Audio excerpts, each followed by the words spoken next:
são do nono ano, e aí? Bom retorno para vocês, bom volta às aulas. Então, estão retornando aí do recesso, né? Espero que vocês tenham descansado. Quer dizer, não tem ninguém cansado aí, né? Tá todo mundo disponível, tranquilo, né? Então, vamos lá. Então, para quem não me conhece ainda, que está chegando de outra escola ou de outro município, meu nome é Isana, eu sou professora de Geografia, seja bem-vindo. Então, vamos lá. Minha gente, acabou a moleza acabou. Boa volta às aulas, é o que eu desejo para vocês. E agora é hora de estudar. Hora de estudar, deve fazer o quê? Lembrando, pegar o material, pegar o livro, pegar o lápis, pegar a caneta, pegar o caderno de vocês, para ir acompanhando e fazer a atividade no final da aula. Então, como eu falei, acabou a moleza, vocês se dediquem, se comportem, estudem direitinho, certo? Prestem atenção nas aulas de vocês, em todas as aulas de todos os professores, e acompanhem tudo com compromisso, que o sucesso de vocês será garantido. Então, nada é fácil na vida. As coisas são muito difíceis, e o que vem fácil, vai fácil. Então, capriche nos estudos, ok? Vamos lá, galerinha de Itabaianinha? Então, a página da aula de hoje vai da página 46 até a página 52, certo? Nós já demos a introdução falando aí sobre globalização na última aula, né? Globalização, a aula de hoje é globalização, sociedade e meio ambiente. Então, nós sabemos que estamos ainda aí nesse processo de globalização, né? A globalização não é de hoje nem é de ontem, já tem muito tempo que estamos vivendo esse processo de globalização, mas a globalização atual é resultado de toda essa diversidade, dessas diversas mundializações, que geram fusões e intercâmbio enriquecedores, mas também conflitos, que são noticiados instantaneamente no mundo. O que você sabe sobre cada fase da globalização? Qual a importância da informação no mundo globalizado? Como se dá acesso de pessoas a essas informações? Então, será que todo mundo tem condições? Será que todo mundo tem acesso a essas informações? Será que todo mundo consegue acompanhar? Será que todo mundo percebe a importância dessa globalização? Então, vamos lá, abrindo aí o capítulo de vocês, capítulo 3, globalização e seus efeitos. Então, no capítulo anterior, vocês observaram, né, o que a gente entende como globalização. Ela pode ser entendida como um conjunto de transformações recentes na economia do planeta, né, que propiciou a ampliação dos fluxos de mercadorias, de capitais financeiros, e uma integração social, política e cultural entre os países. São características desse período as inovações tecnológicas e a consequente aceleração da difusão de informação. Então, vejam só, a globalização traz algumas coisinhas que vai estar facilitando e acelerando a difusão dessas informações. Por exemplo, celulares, microcomputadores e a rede de tecnologias integradas a eles. Com o quê? A internet, o correio eletrônico e os aplicativos de mensagens instantâneas revolucionaram o modo de vida como as pessoas se relacionam com o mundo. Então, vejam só, com essa globalização, todas essas facilidades, essas mensagens instantâneas, as pessoas não querem mais estar conversando pessoalmente. Vocês já perceberam isso? E aí as pessoas querem estar conversando por meios. Por exemplo, hoje todo mundo conhece o WhatsApp. Todo mundo conhece o WhatsApp. Né? E aí as pessoas ficam logo conversando o quê? Pelo WhatsApp. Eu já visualizei momentos de jovens estarem juntos em alguns eventos e não estavam conversando oralmente, estavam conversando por mensagem via ali aquele aparelho celular com acesso à internet. Então, assim, a globalização traz suas coisas positivas, né? A gente consegue o acesso a muita informação em um clicar de dedos, rapidinho, em questões de segundos, mas também traz alguns aspectos negativos, né, ter alguns efeitos ruins. Então, vamos lá. Então, olha aí, uma imagem, estudantes disponibilizam disponíveis móveis em escola Handbook, na África do Sul. Então, esses dispositivos eletrônicos, eles estão interligados à internet.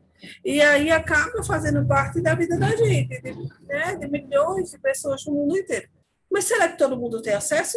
Não, nem todo mundo tem acesso a esses dispositivos eletrônicos e principalmente à internet. Tem pessoas que têm o aparelho celular, mas não têm acesso à internet. Não, em casa não tem acesso à internet. Às vezes tem acesso à internet quando vai na casa de um amigo, na casa de uma tia, na casa de alguém, e aí, né, parcialmente tem aquele acesso naquele momentozinho. Mas a globalização ela traz também essa questão da desigualdade social, porque nem todo mundo tem acesso. Hoje vocês estão aí estudando, né, pelo dispositivo eletrônico, que é o celular, com acesso o quê? À internet. Quem não tem acesso à internet está conseguindo assistir a videoaula? Não. Entenderam? Então, assim, a revolução traz também consigo esses aspectos, né, aí negativos, que nem todo mundo consegue ter esse acesso. Revolução tecnológica. Então, após a Segunda Guerra Mundial, essa disputa entre Estados Unidos e União Soviética, né, deu a origem à corrida armamentista, né, corrida espacial. E aí, a partir desse embate, teve início uma revolução tecnológica, né, nas telecomunicações e nos transportes, que vem transformando o mundo desde então. Hoje, boa parte da comunicação acontece em tempo real, via satélite e fibras ópticas. Então, essas novas tecnologias adquiriram um papel fundamental nas relações entre as pessoas e na produção do conhecimento. Novos ramos das ciências foram se desenvolvendo, como a robótica, a biotecnologia, a microinformática, a nanotecnologia. Então, logo o conhecimento e a inovação tecnológica passaram a ser determinantes no mundo global. Então, hoje nós estamos vivendo, sim, né, esse processo dessa revolução tecnológica, ela vem já de muito tempo, como já falei, e aí a gente está percebendo, principalmente por causa da questão da pandemia, que teve essa questão do fique em casa, se cuide, não aglomere. Então, a gente começou a passar muito a utilizar esses meios tecnológicos para conversar com as pessoas, para fazer uma videochamada, e a gente percebe, né, que essa evolução também teve um papel fundamental nesse momento de pandemia. Né? Essa inovação facilitou muito a vida da gente, mas nem todo mundo conseguiu, né, ter esse acesso, nem todo mundo conseguiu, né, ter essa internet para facilitar, para melhorar. E aqui nós temos outro exemplo: produtos comprados pela internet são embalados e seguem para transporte em centro de distribuição em Fife, na Escócia. Então, aqui são as facilidades que a internet traz para a gente. Então, nós temos aplicativos e lojas, então, aplicativos de lojas que são de empresas fora do país que a gente acaba comprando, certo? Comprando pela internet. Então, nós percebemos que a compra da internet também conseguiu, né, essa globalização conseguiu facilitar esse fluxo de troca de mercadorias pelo globo todo. Então, a gente não compra só produto do Brasil, a gente compra produto de outros países também. Né? Facilitou essa globalização, as telecomunicações e os transportes, eles agiram juntos, né, como facilitadores nessas operações de transações financeiras e comerciais. Então, acabou fazendo o quê? Aumentando o fluxo de mercadorias pelo globo todo, porque aquela mercadoria começou a circular no mundo todo. Por exemplo, uma mercadoria, você compra lá um produto do Japão, e aí você está no Brasil, compra um produto do Japão. Então, o produto que era só vendido só no Japão, hoje é vendido no mundo todo. É vendido para o Brasil, é vendido para os Estados Unidos, Canadá, México, Argentina, Paraguai, Uruguai. E aí vai circulando no mundo todo. Então, trouxe esse outro aspecto, né, positivo. E essa mercadoria chega aos nossos domicílios, né? Chega às nossa casa, ela é entregue diretamente, no domicílio do consumidor, certo? Você não precisa ir para um ponto específico para receber aquele produto. Você recebe na sua casa. Fluxos financeiros, né? Com tudo isso que eu já falei até aqui, então, acabou aumentando a circulação de quê? De capitais pelo mundo. Se você vende mais, se você compra o produto de outro país, você paga o produto para outro país. Então, a circulação do capital, do dinheiro, né, aumentou bastante com essa questão desse alargamento no mercado internacional. E essa intensificação das trocas comerciais, né, os capitais começaram a circular também de forma mais rápida. Muitas pessoas até aplicando nas bolsas de valores, dos principais centros financeiros mundiais. Então, a gente percebe que aconteceu, né, que a globalização traz essa facilidade, facilidade, como eu falei, de compra, né, do acesso, né, evolução da telecomunicação, dos transportes, favorece o quê? A circulação do dinheiro, a circulação do capital pelo mundo todo, certo? E aqui nós temos as maiores economias, investimentos estrangeiros. Então, são as economias, né, que têm as bolsas de valores, que as pessoas investem nas bolsas de valores. E aí nós temos, em primeiro lugar, Estados Unidos, depois Reino Unido, China, Hong Kong, Países Baixos, Singapura, Brasil, Austrália, e assim sucessivamente. Transporte de mercadorias e pessoas. Então, o fluxo de mercadoria, né, pelo mundo todo tem mostrado, né, tem registrado esse aumento nos últimos anos. Então, o que foi que aconteceu? Os navios começaram a carregar uma maior quantidade de toneladas, certo? Os aviões começaram a ter uma circulação maior de pessoas também, porque a redução dos valores, né, das passagens começou a facilitar porque as pessoas tenham acesso aos aviões. Por exemplo, antigamente as pessoas iam de Itabaianinha, né, para São Paulo, e aí pegava um ônibus, Tobias Barreto, um baú e ia para São Paulo. Gastava não sei quantos dias para chegar até aquele ponto, ok? E aí hoje as pessoas conseguem comprar uma passagem aérea e aí vão para o aeroporto de Aracaju e de lá vão para São Paulo.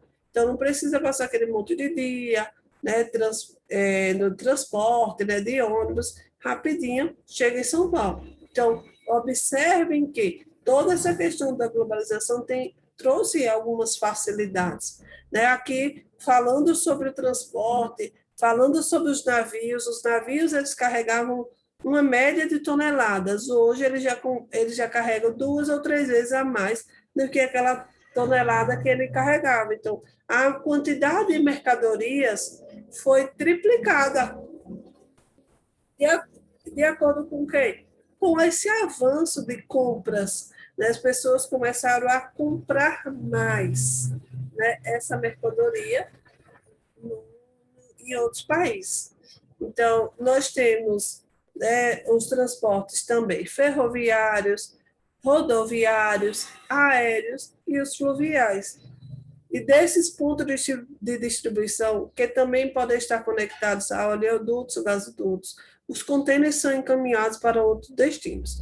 Os terminais intermodais agilizam a distribuição das mercadorias e reduzem os custos, por isso são fundamentais para o aumento de trocas comerciais mundiais. Então, assim, o transporte rodoviário, ele é bom, sim, chega rápido, só que o transporte dos navios, são chamados navios cargueiros, eles acabam sendo melhor porque o valor do transporte acaba sendo menor, ele transporta uma quantidade maior de mercadoria e o valor é menor. Então, o frete, quando você vai comprar uma mercadoria, você não vai pagar um frete alto, você vai pagar um frete mais baixo, certo? Se você comprar uma mercadoria em outro país e essa mercadoria chegar só de avião. E aqui nós temos, né, a logística de transporte, que são utilizados nos containers. Então, primeiro, nós temos aí o carregamento da mercadoria, né, em um container dentro de um centro de armazenamento de origem. O container é essa parte aqui, deixa eu mostrar para vocês, que são os containers, essa parte aqui, ó, olha aqui o carregamento do container do caminhão. E aí, a segunda etapa, aqui nós temos o transporte dos containers, certo, para os centros de armazenamento, dos portos ou dos aeroportos. O terceiro ponto é o carregamento e transporte dos contêineres, navios e aviões. Aí vocês observam, olha aí, ó, carregamento nos navios, certo? O quarto ponto, o transporte dos contêineres por meio de caminhões e trens em um porto ou aeroporto. E aí a gente depois, quando chega no centro de distribuição, eles vão para o centro de distribuição e aí os caminhões vão fazendo, né, essa logística para chegar até nossas residências.